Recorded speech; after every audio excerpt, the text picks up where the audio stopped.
Assalamu alaikum wa rahmatullahi wa barakatuh. It's nice of you to join us, Nita. Hope you're well. Just about to start this segment.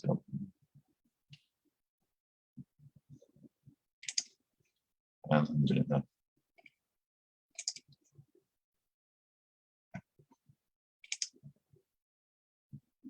So, welcome to today's weekly Sohbet and Dhikr. Sorry, it's much later than I was initially intending. It's just been one of those days today. It's life, you know, things don't always go according to how you plan, and such is life. But alhamdulillah, I'm here now, and I'd like to welcome you all. And I hope you are well where you are. I hear the situation in Indonesia is. I hear the situation in Indonesia is getting more difficult with the spread of the Delta variant of the virus. A friend of mine told me this earlier, and I hope that that doesn't turn out too badly and that things start to improve. In the UK, we are one of the most vaccinated countries now, and it does appear that the vaccines do help to reduce the spread of the virus. So let's hope that that is increased around the world as well.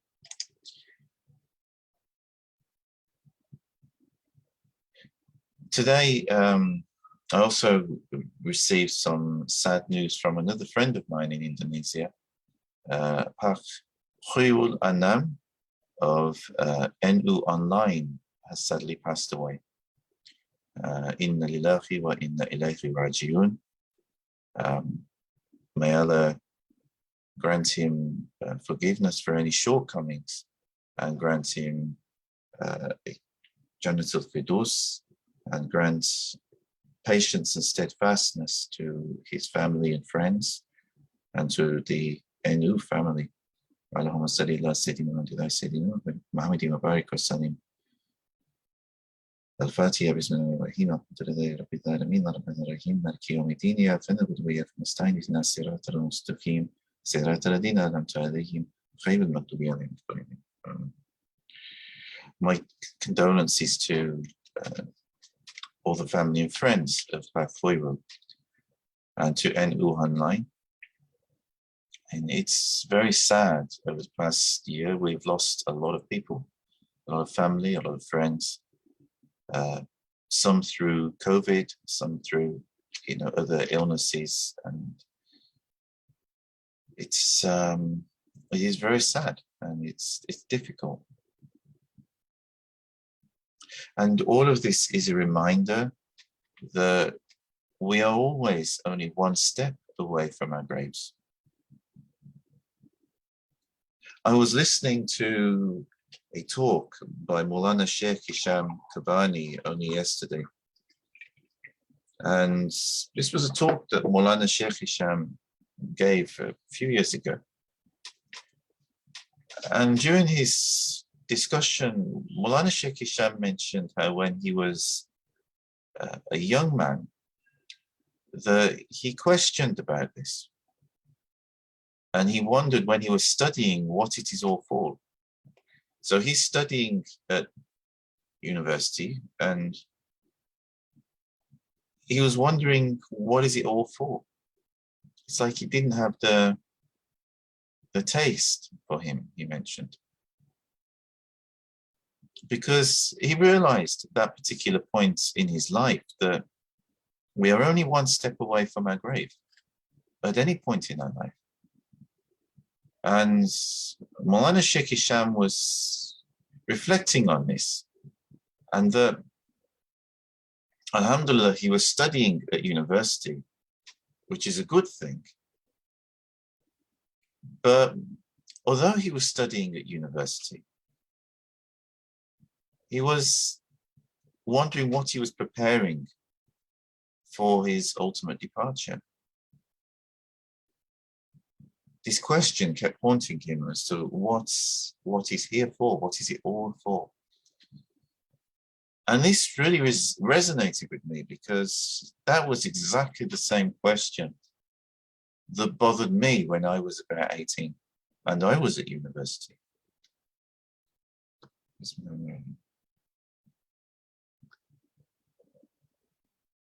I wondered about this myself.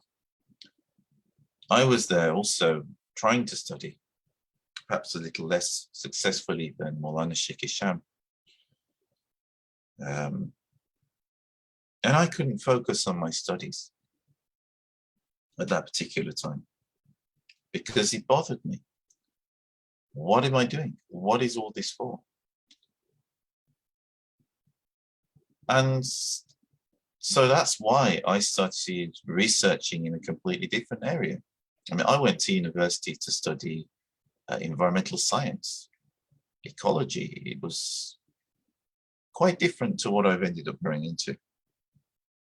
And if you ask me questions on ecology or environmental science today, I'm not ignorant. I have some insights and knowledge, alhamdulillah, in this area. But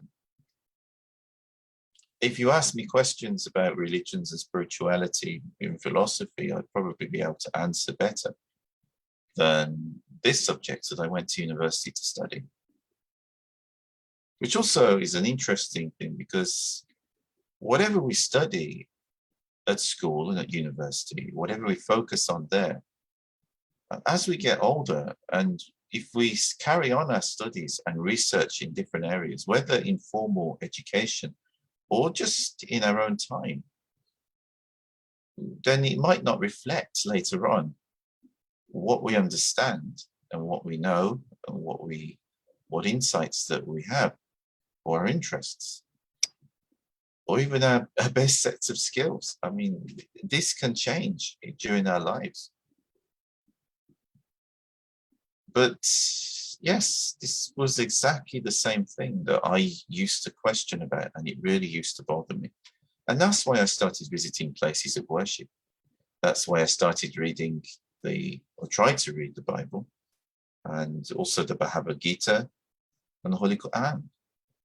And of all of them at that time, the one that really opened for me was the Quran. Didn't really have any contact with Muslims that I knew of anyway before that point. I later found out there are Muslims living around the corner from my house, but I didn't know they were even Muslims at the time when I was a child. So it was only much later that I realized they were Muslims. So that I knew of, I didn't know Islam until I started reading the Quran when I was 18 and 19.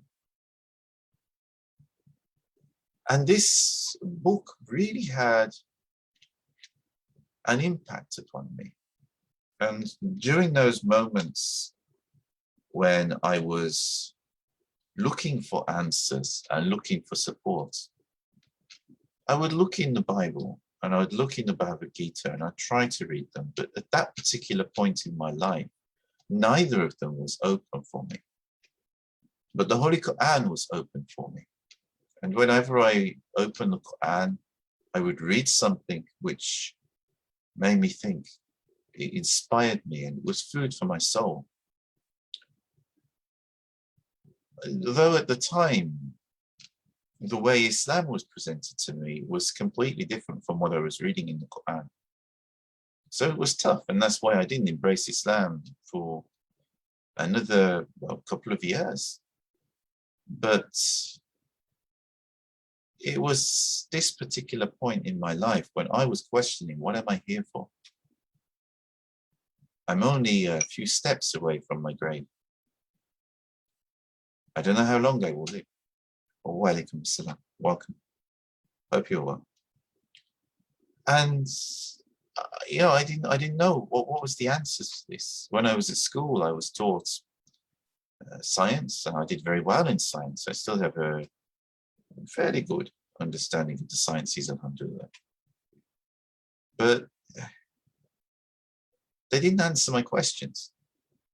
It's like science can explain to me even how this computer works, how this computer monitor works, or this phone. how the signals travel through the air. Science can explain to me, if I look at my hand, what's going on inside my hand, about all of the different cells and the different, the RNA and the DNA, and how the RNA comes out and codes for how to make the proteins that renew the cells in my hand. And also, all of the ATP and how that gives energy to the cells and all of this sort of thing. Yes, science can explain that, but it doesn't explain anything to do with why. Science doesn't tell me why all of that is happening. Science doesn't tell me why am I here, what my life is really about. Science can only explain observations and give explanations of how things work, but not why they happen, not why this universe exists, not why any of us were born. Science can't explain the whys, and never has been, never will be. Most likely never will be. So this is why I started looking into spirituality and religions. It's strange to be honest, and even now I don't really resonate with the term religious. Even after all these years of being a Muslim, I resonate with spirituality. I resonate with Islam, but the word religious, that doesn't really resonate with me. But of course, I mean, to anybody who watches me and sees me pray or sees me read Dhikr, sees me talk about Allah and about the prophets of Allah and about how we should live our life, anybody looking on would say, yes, this man is religious. But the word itself doesn't really resonate with me. It's just the way I live my life that makes sense. And it inspires me. What I embraced 21 years ago inspires me and helps me get through life. And fills my world with meaning. And I do encourage people to learn the sciences as well, or any other subject which inspires you, which interests you. It's good. We should learn as many subjects as we can. If we look back in the past, many of the great scholars of Islam were polymaths. They were masters of different areas of knowledge.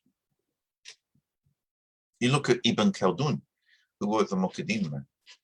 He was a scholar of Islam, but he was also a scholar of sociology. He was a scholar who understood at least something about biology and evolution. He was someone who understood about history, how civilizations develop. His knowledge was vast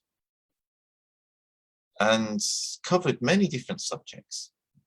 And his book, the Muqaddimah, is like an encyclopedia that covers many different things, which, considering this was compiled by one man many centuries ago, without computers and without the access to information that people have today, it is a remarkable achievement.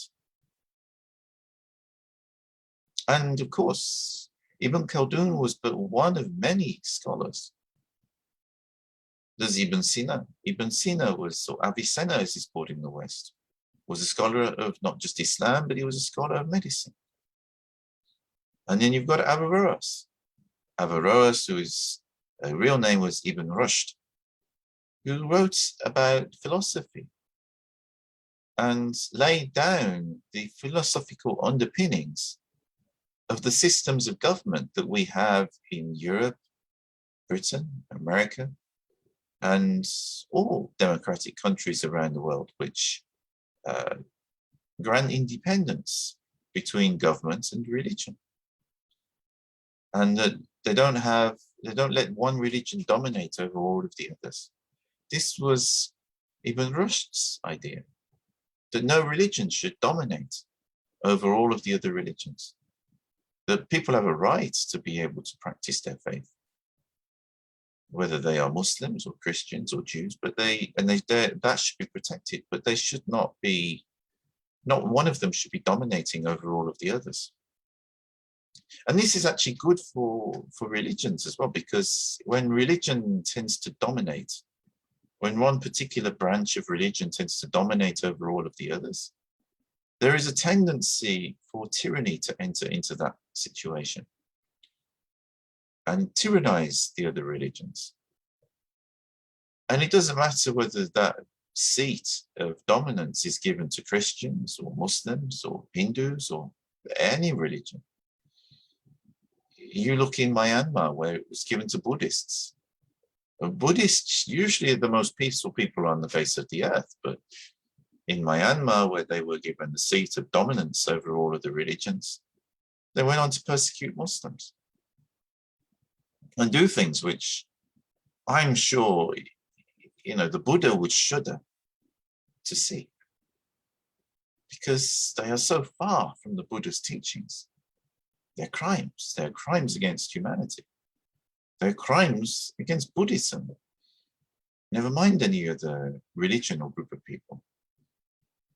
But alas, this is what has happened in Myanmar. So there is a wisdom in what Averroes has pointed out. And this has become an underpinning of systems of government that we have in Europe and in the Americas, even if it's less adopted in many Muslim countries. Although, interestingly, Indonesia also adopts a similar idea through their system of Pancasila, which respects the historical religions of Indonesia and protects all of them, even though, as a population, the majority of Indonesians are Muslims. But still, the Hindus, the Buddhists, the Confucians, the Christians, they're all protected, as well as indigenous religious beliefs that are ancient and predate all of these. And if a society is to be civilized, it should surely defend and protect everybody's beliefs.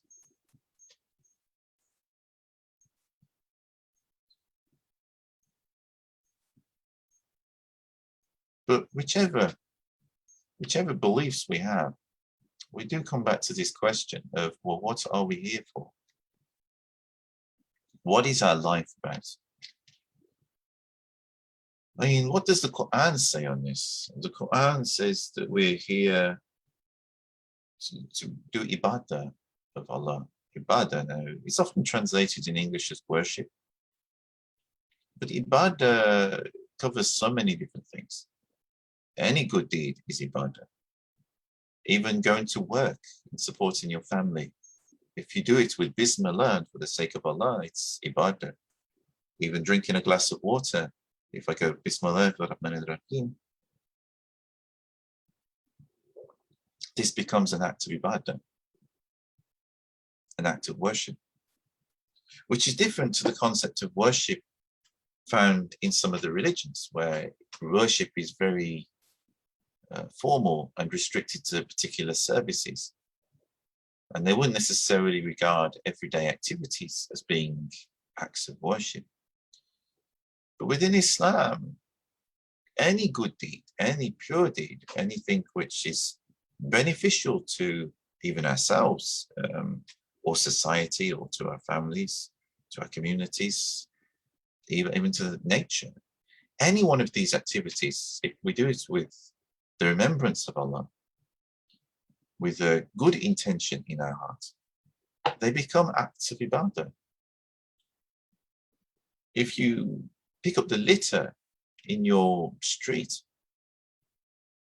just as simple as this, picking up the litter in your street or in your area, and you do it with a Bismillah, that you're doing it also with the remembrance of Allah, it becomes an act of worship, as well as being very, very beneficial for the community that you live in.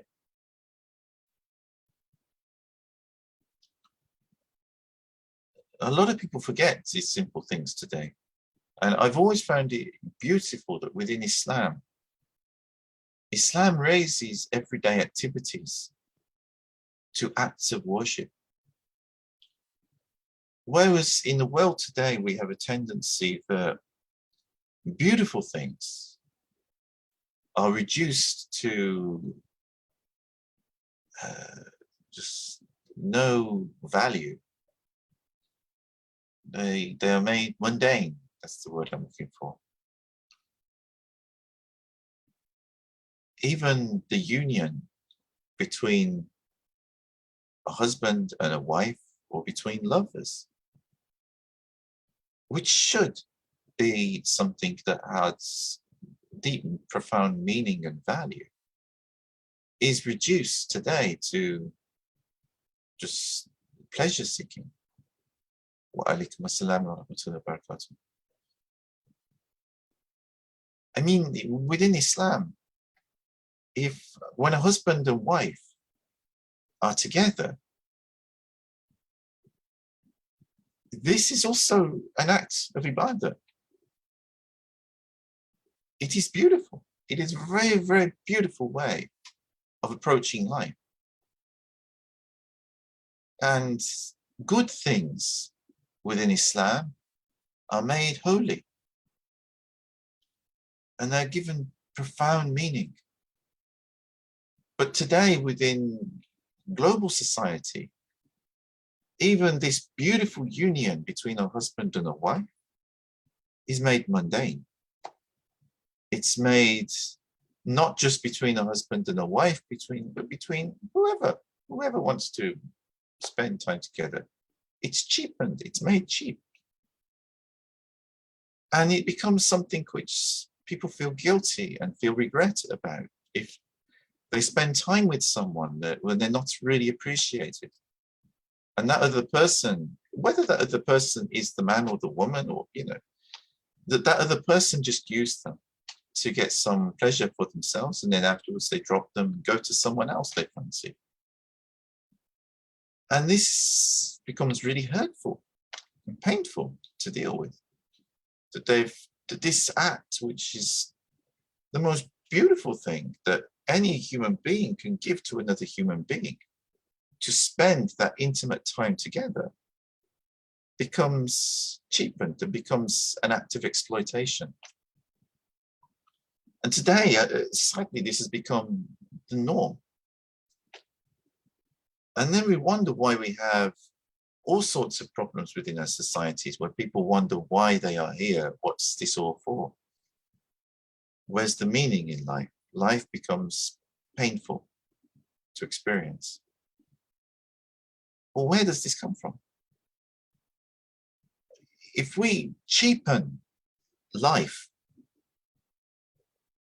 of course, people are going to wonder what's the meaning of it. Things that I do every day, when I look out and I see the beauty of the sunshine, and I'm, alhamdulillah, people don't see that. They will see the sunshine, but they won't see, alhamdulillah, Allah has sent me sunshine today. If it rains, alhamdulillah, the garden is going to be watered.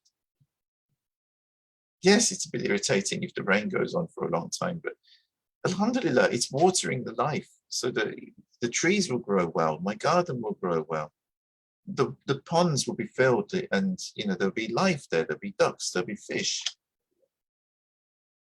The world is beautiful because of this balance. And people don't see that. People complain if the sun comes out, people complain if it rains.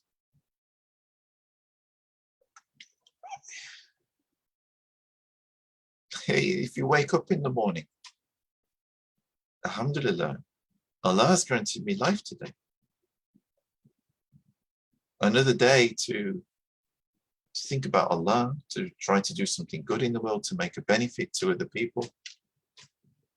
Another day to make tawbah for my sins, to ask Allah for forgiveness. Another day to do some good deeds which maybe Allah will look kindly upon and forgive me for my mistakes.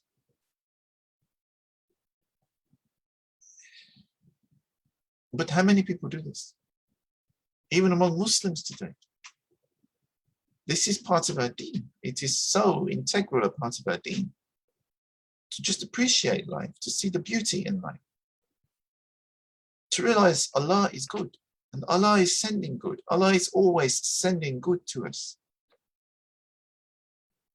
even if we have hardship, it's usually because, I mean, not always maybe, but often it's because of a shortcoming on our part. That we're not appreciating the opportunities that are being sent to us. We're not making the best of the opportunities that are being sent to us. Or we are receiving the return for our own actions and for our own deeds. If we do bad things and we hurt people around us, people will hurt us. It will come back. This is what the Hindus, they call karma. It's a good word, karma.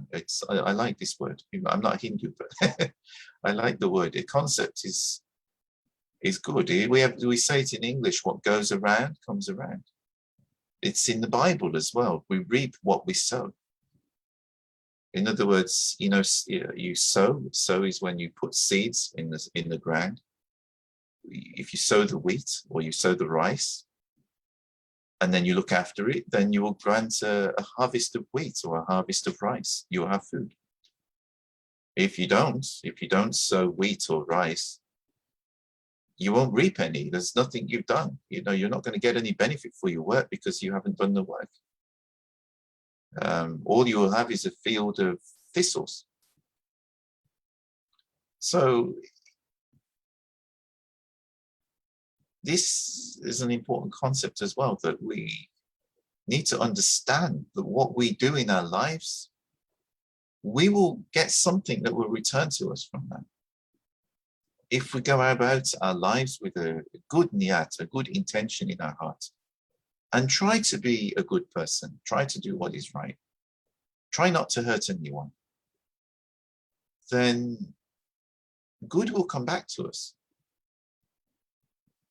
But if we don't go about life like that, and we go out there just selfishly enjoying everything and taking, but not giving. Even my dad said this. My dad never embraced Islam. But when I was younger, my dad said to me, long before I learned about Islam, he says, Paul, you have to understand something. You have to understand that you give to the earth. If you give to the earth will give to you. If you just take from the earth, then things will take from you. The earth will take from you. You'll have nothing to give. My dad told me it's about a balance. And my dad was a gardener. One of the things he enjoyed doing was gardening, among many things. And from gardening, and also he used to help charity. And he used to feel this was very important.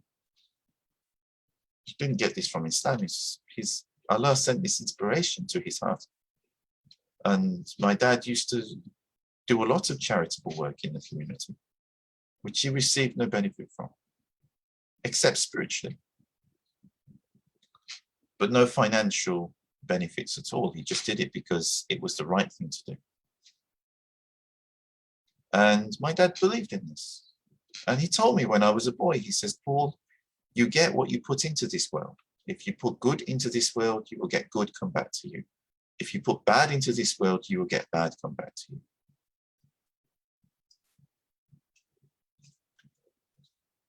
We have it in our books, and yet we don't follow it. Yeah, my dad, who just followed his inspiration that come to him, he didn't read books for religion. He maybe out of interest sometimes he would read something, but he didn't follow a particular religion, is what I mean. He didn't go to a book to take from that book that this is what I'm going to live for my life. He just followed his heart.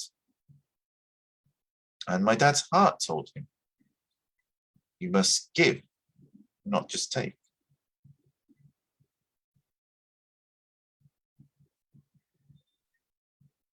And yet we have it spelt out for us in books. People who are Muslim, people who are Christian, people who are Jewish, they read these books. It tells them in the book, God said this. Some of them follow, but many don't.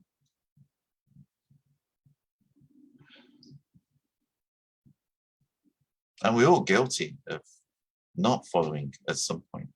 We all have our moments. We're all sinners.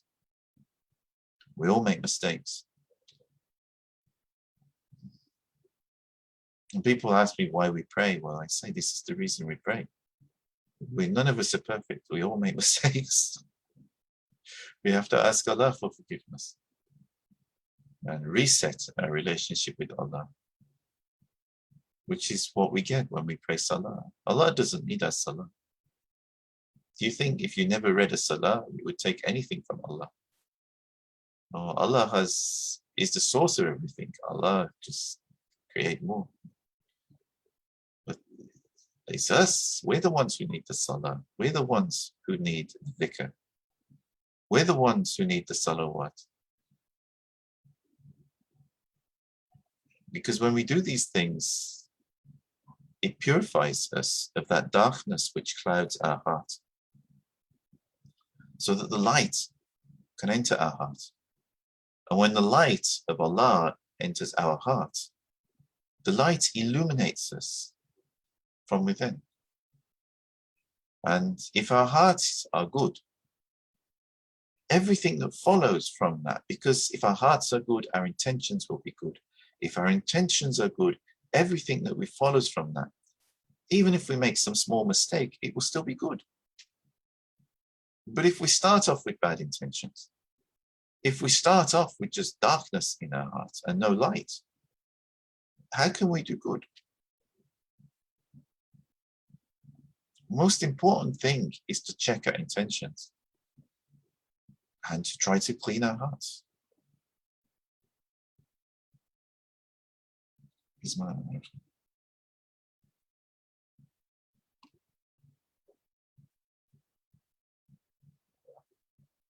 Today, people like to focus on the details. And this is where they get Islam wrong.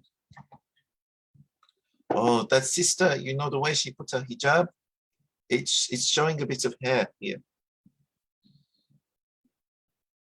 Alhamdulillah, the sister is wearing a hijab.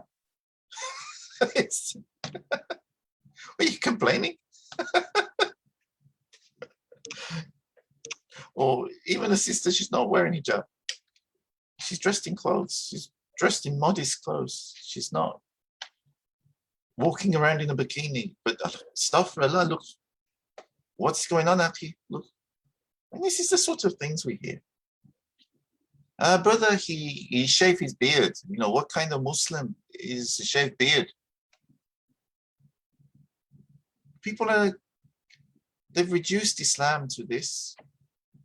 And actually, if we complain about someone else's hijab or about someone else's beard,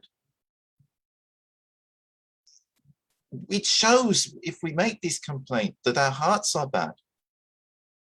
People reveal when they do this that there's something wrong in their heart.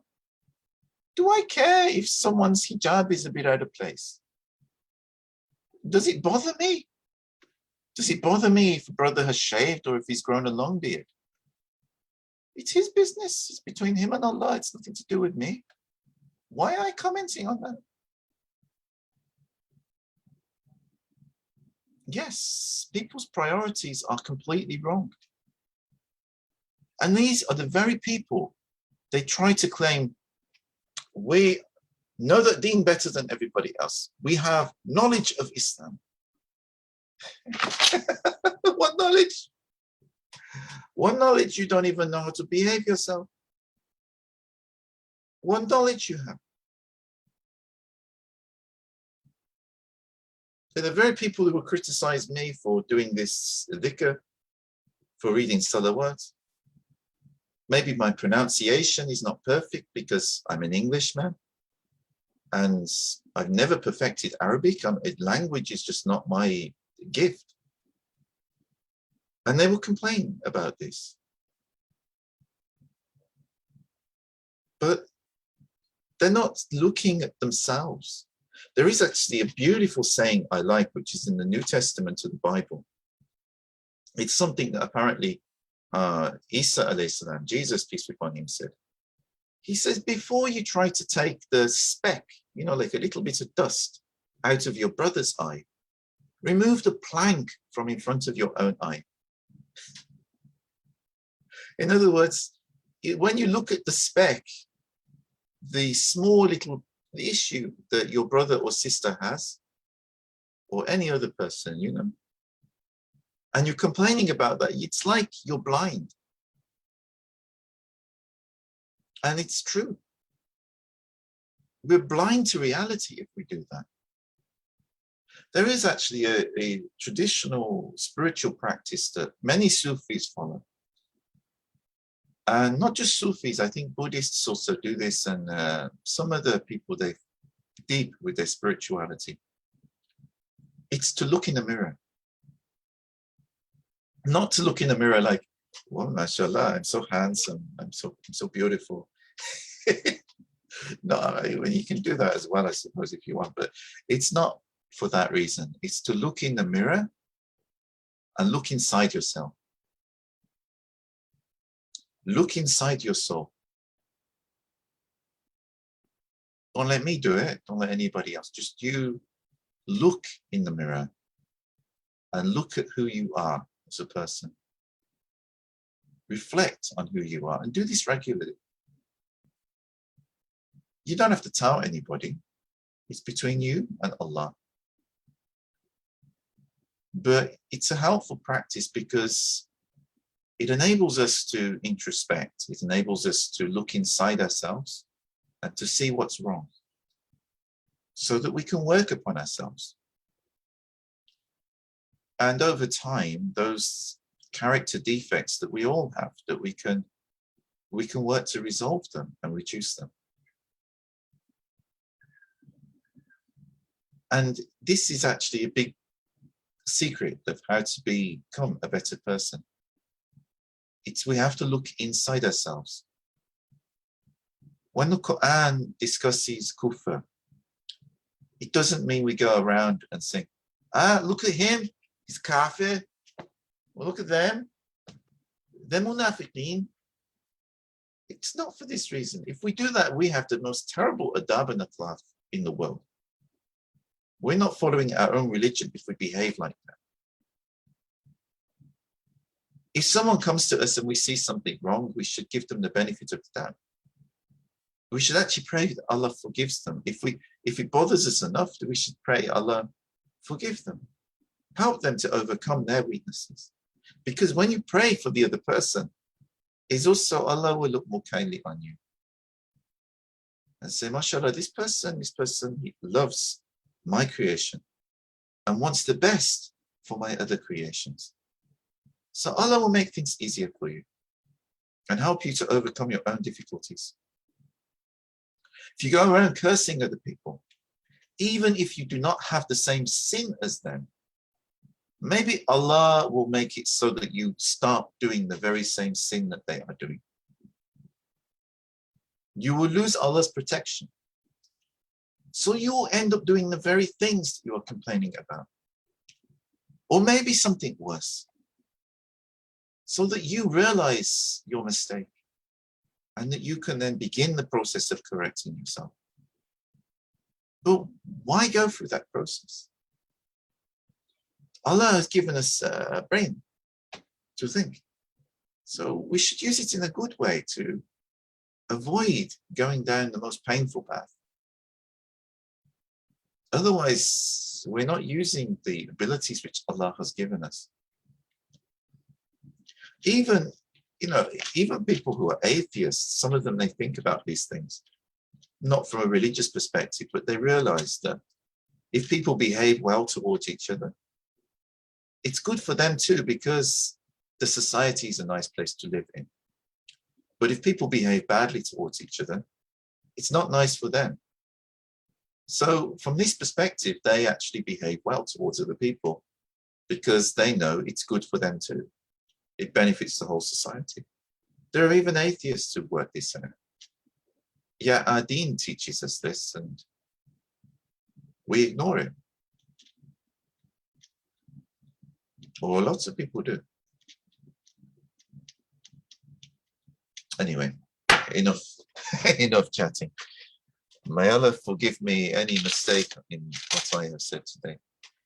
And anything which I've said which is good is through the blessings of the Prophet Muhammad and my sheikhs, Allah subhanahu wa ta'ala. So please keep my sheikhs and the Prophet Muhammad in your du'as. Bismillah.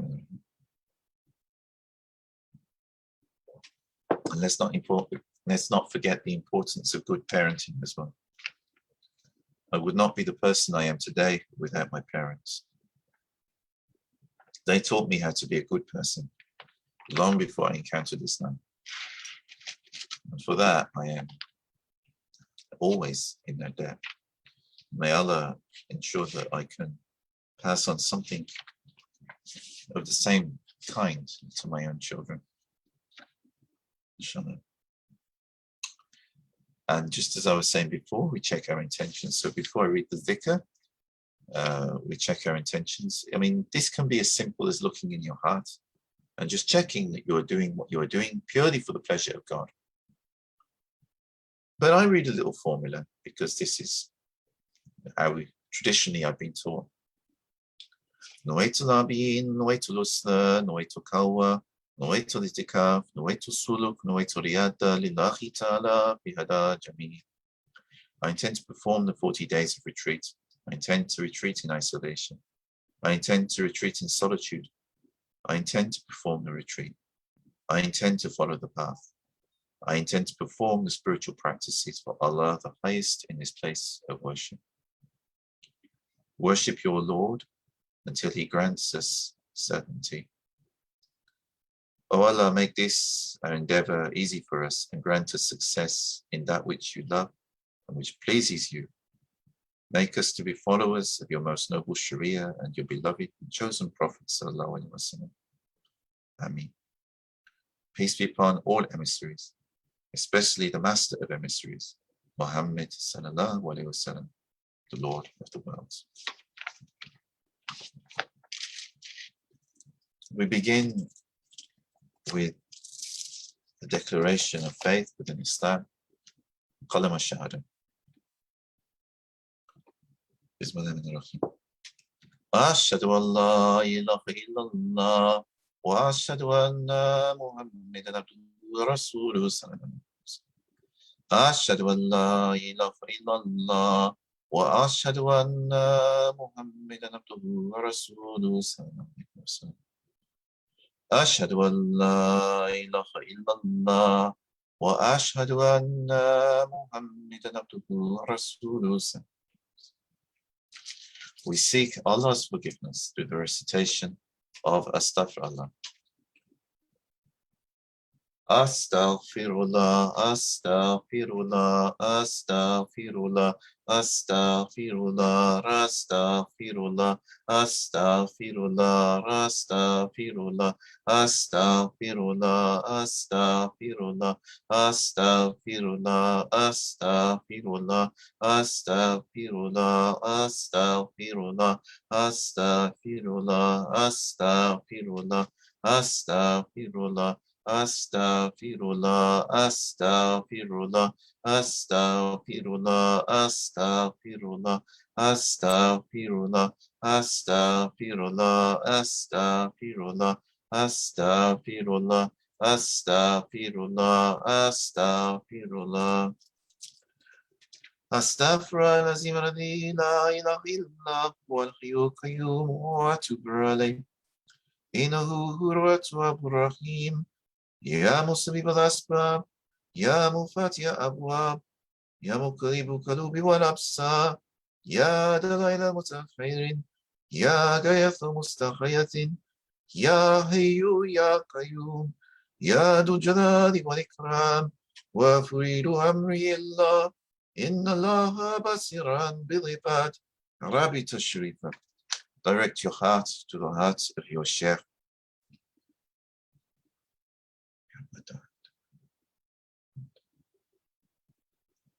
Fatiha Sharifa.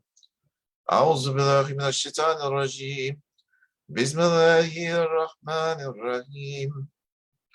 الحمد لله رب العالمين الرحمن الرحيم مالك يوم الدين. إياك نعبد وإياك نستعين اهدنا الصراط المستقيم صراط الذين أنعمت عليهم